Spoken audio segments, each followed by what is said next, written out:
Hey, church family, it's time for Bible study. We're going to continue our series on the Apocrypha, and we're still in the book of 2nd Maccabees. If you recall, the book of 1st Maccabees tells us the story of the Maccabean Civil War from a Hebrew perspective, and it minimizes the role of the Jews in bringing it on themselves and places most of the blame on the evil Antiochus Epiphanes. 2nd Maccabees will take a different view. It will talk about the roles that the Jews, and especially the evil high priests, played in the malady of those days, as well as the evil Greek rulers. Now, we had gotten to the 4th chapter. If you remember in the 3rd chapter, which we did lesson before last, by the way, last week's lesson didn't upload because of my technical problems, but we'll try again this week. But in the 3rd chapter, it picks up the story that Daniel's prophecy tells hundreds of years before in the 11th chapter. And the story of Heliodorus and him being turned away by supernatural forces from ransacking the temple under the righteous high priest Onias, a prince of the covenant. And the Lord made himself manifest, and the angels and the rider on the white horse, perhaps a Christophany, beat back the tax collector Heliodorus. And that story is told in the 3rd chapter, and we've covered that. But I think I failed to mention that is a specific fulfillment of Daniel 11:20. Now, because these next few chapters are so explicitly fulfilled in Scripture, I want to go back to Daniel, the 11th chapter, and let's look at it in the NIV.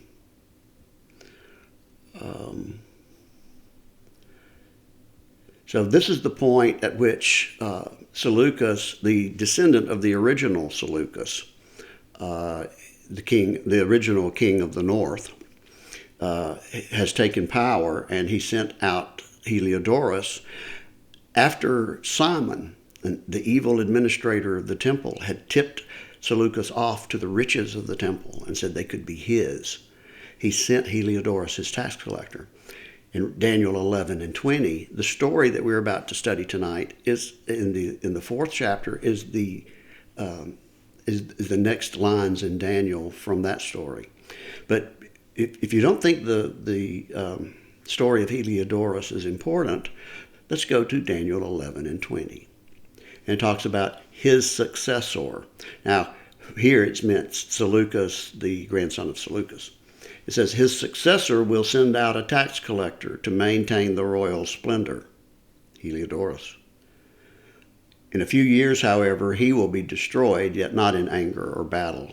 And it tells about the death of Seleucus.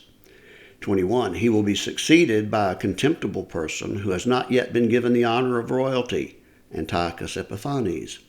He will invade the kingdom when its people feel secure, and he will seize it through intrigue, which is exactly what Antiochus did. Then an overwhelming army will be swept away before him. Both it and a prince of the covenant will be destroyed. And so we're about to hear the story of the destruction of that prince of the covenant, the last legitimate high priest of Israel, Onias II. Everyone after him either did not come from a line ordained by God to serve the altar of God, or was frankly a fraud. So here, it's a very important story that's very specifically told by the prophecy of Daniel, and you don't know that unless you know this story. So let's go back to Maccabees and to the Common English Bible, that translation. And that's on Bible Gateway. It's on the Bible app that many of you have on your phones.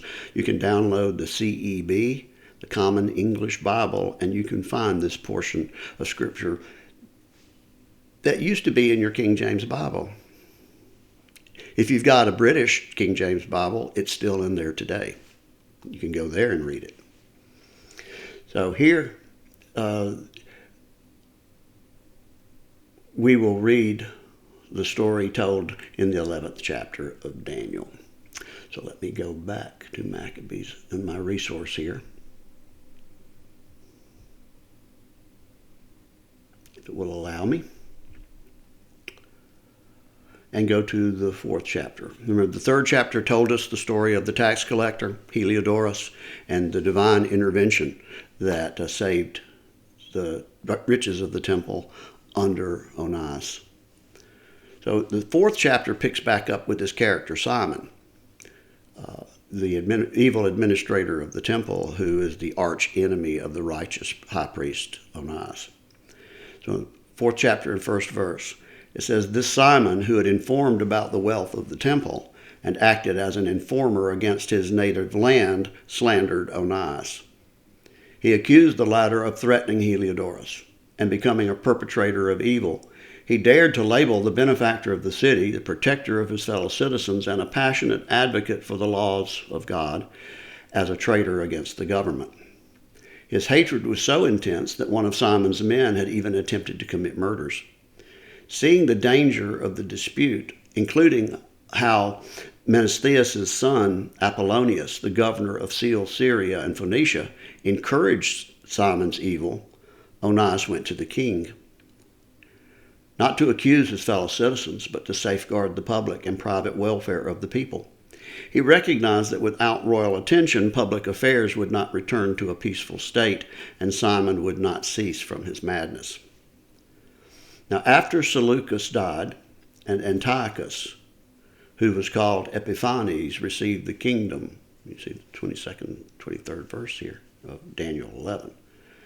Jason, the brother of Onias, gained the priesthood by corruption. He offered the king in private communication 20,520 pounds of silver and an additional 4,560 pounds from another source of revenue.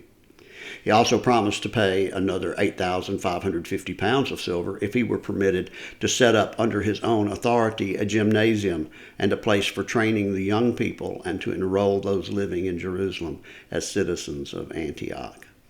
So here Jason, the wicked brother of the righteous high priest Onias, bribes his way into the high priesthood, deposing his brother, and he offers additional monies to be allowed to set up a center of Greek culture adjacent to the Temple Mount, a gymnasium, a place of nakedness, a place for training the young people not to become Jews, but to become Greeks.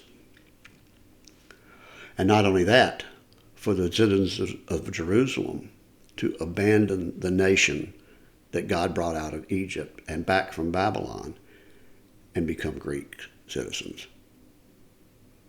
This is a terrible time. This is that terrible time is told of by the story of the two witnesses in the Revelation, where the law and the prophets, the two olive trees supplying oil to the messianic lampstand of Zechariah, lay figuratively dead in the street. They had been prophesying in sackcloth and ashes for some time, but now the priests themselves are going to abandon the covenant. And we're going to hear that story here. When the king had granted this, and Jason had taken possession of his office, he immediately made his fellow citizens change to the Greek way of life. He set aside the customs established for the Jews by royal generosity, negotiated through John, the father of Eupolemus, the one who had made the official journey to secure friendship and alliance with the Romans. He abolished the lawful government and introduced customs contrary to the law. Read here the law of God. He eagerly founded a gymnasium, a place of nakedness, right below the elevated fortress. This is immediately adjacent to the Temple Mount, and induced the most honorable of the trainees to wear the traditional Greek hat. So the Greek way of life caught on very quickly, and the adoption of foreign customs increased because of Jason, an excessively wicked and ungodly man who was no high priest. Even the priests were no longer devoted to the service of the altar, but they treated the temple with contempt. And you see this story told in the latter portions of the 12th chapter of Daniel, the abandonment of the taking away of the daily sacrifice. This is the story that's being told. It's not about a temple, yet another physical structure in our future. It's about these events that were so important and meaningful leading up to the coming of Jesus. says, but they treated the temple with contempt. By neglecting the sacrifices, they hurried to participate in the lawless wrestling spectacles in the arena as soon as the discus throwing event was announced. They ignored their ancestral honors and sought after the Greek status symbols instead. For this reason, a dangerous situation engulfed them. Those same people to whom they were devoted, the Greeks, and whose way of life they wished to imitate, became their enemies and inflicted punishment on them. To be ungodly in the face of the divine law isn't a light matter, as the following events would reveal. Now here the writer of the letter makes a profound remark, a remark that Americans and the rest of the world should heed. And let's read it again. To be ungodly in the face of the divine laws isn't a light matter.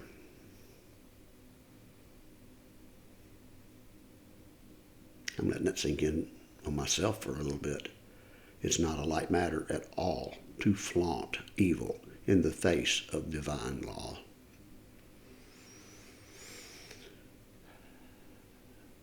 (4 and 18).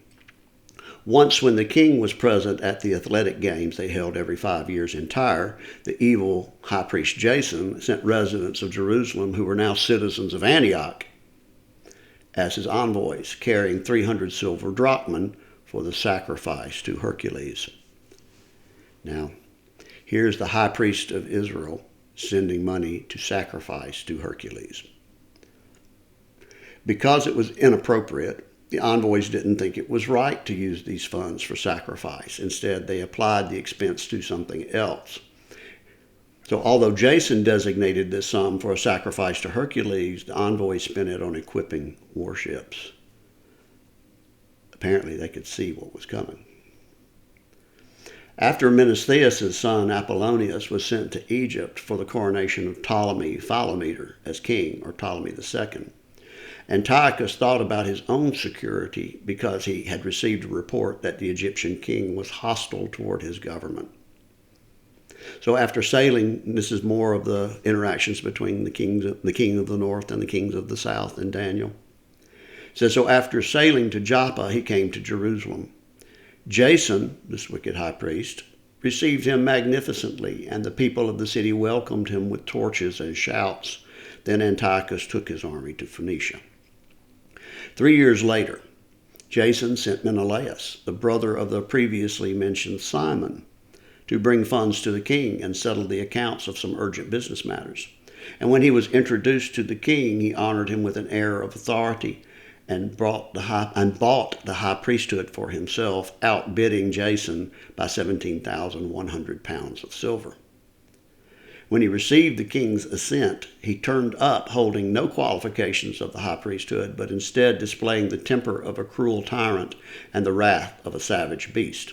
So Jason, who had replaced his brother Onias in an unjust manner, was now displaced by another and forced to escape to Ammonitis. Menelaus took authority as high priest, but didn't send any of the promised money to the king. So Stratus, the commander of the elevated fortress, the king's representative in Jerusalem, demanded settlement of the debt, for he had the responsibility of collecting payment. Finally, the two were summoned by the king. Menelaus left behind as deputy of the high priesthood his own brother Lysimachus, and Sostratus left Crates, who was commander of the troops from Cyprus. So both the king's representative, appointed representative, and the high priests, the wicked, unqualified high priests, representatives, were left in charge. 30th verse. While these things were happening, the people of Tarsus and Malus rebelled when their cities were given as a gift to Antiochus.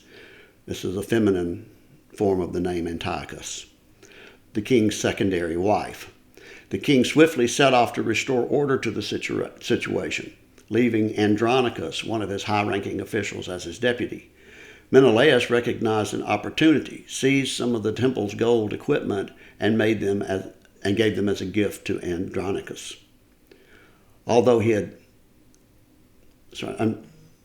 Andronicus, although he had already sold some of them in Tyre and the surrounding cities. So now here he is giving away the articles of the temple as gifts to try to keep himself out of trouble, but he's already started essentially selling off the temple fixtures for his own wealth. So here he gave them as a gift to Andronicus. Although he had already sold some of them in Tyre and the surrounding cities, when he became aware of what was happening, Onias, the righteous high priest who's still around, not for long, but he's still around, becomes aware of this sorry state of affairs. It says, when he became aware of what was happening, Onias made accusations against Menelaus after arriving at a safe and sacred place in Daphne near Antioch. So Menelaus took Andronicus aside and urged him to do away with Onias. Andronicus came to Onias and persuaded him by deception, extending his strong hand or his right hand with solemn pledges to come out of safety despite his fear. Then, with no regard for justice, he did away with him on the spot. Here is the sweeping away of that prince of the covenant, prophesied by Daniel hundreds of years before. This is very amazing and specific fulfillment of prophecy. And if you don't know this story, you are going to be completely aware of that, and you might erroneously look for a fulfillment in your future. That's why this is so important to teach.